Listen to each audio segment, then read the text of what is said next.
In the mythic folds of ancient Greece, where gods were born in secret and raised in hidden groves, the story of Zeus begins not in thunder, but in the quiet sweetness of honey.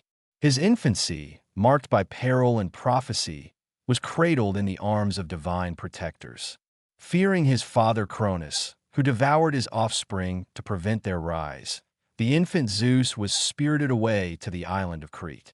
There, in the deep shadow of Mount Ida, he was hidden in a cave by his mother Rhea and entrusted to a group of nymphs, kindred spirits of nature and guardians of the wild. Among them was Melissa, whose name would come to mean bee, and who, according to legend, fed the child god with milk and honey.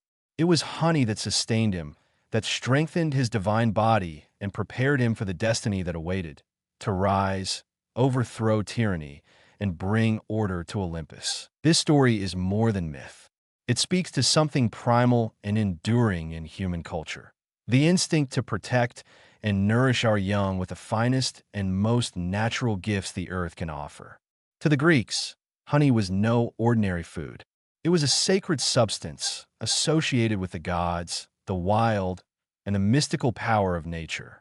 That Zeus, the king of all gods, was nourished by honey in his most vulnerable form speaks to its revered place in the ancient imagination.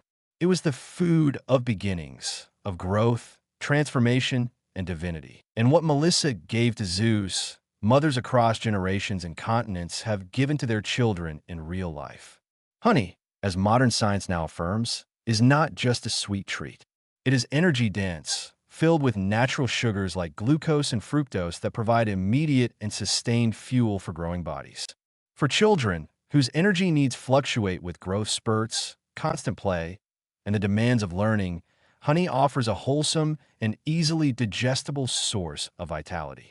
It delivers not only calories, but also a suite of beneficial nutrients, trace amounts of vitamins and minerals, as well as enzymes and antioxidants that contribute to overall health. Perhaps even more important is honey's impact on the immune system. It contains natural antimicrobial properties, thanks to its low water activity, natural acidity, and the enzyme glucose oxidase, which produces hydrogen peroxide. These factors make it a quiet defender of health, especially in the early years when a child's immune system is still learning the world. It soothes sore throats, calms coughs, and promotes healing.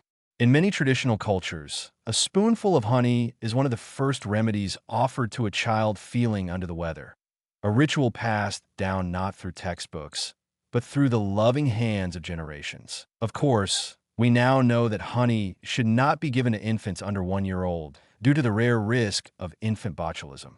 But for children beyond that delicate first year, honey becomes one of nature's most trustworthy companions, a food that doesn't just fill the stomach, but nurtures the body's resilience. There is something almost poetic in the way honey is made, especially when seen through the eyes of a child. Tiny bees, creatures barely larger than a fingernail, flit through gardens and orchards, drawing nectar from 1,000 flowers. They return to the hive, where the nectar is transformed through patience and precision into honey, which is stored away like golden treasure.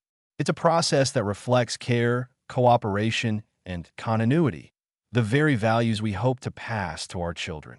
And when we give them honey, we're not only feeding them something sweet and nourishing, we're telling them a story of nature's miracles, of ancient myths, of the little god who grew up to hold the sky, all because he was cared for and loved. Even today, the legacy of Melissa and the nurturing nymphs lives on, not just in myth, but in the instinct of every caregiver.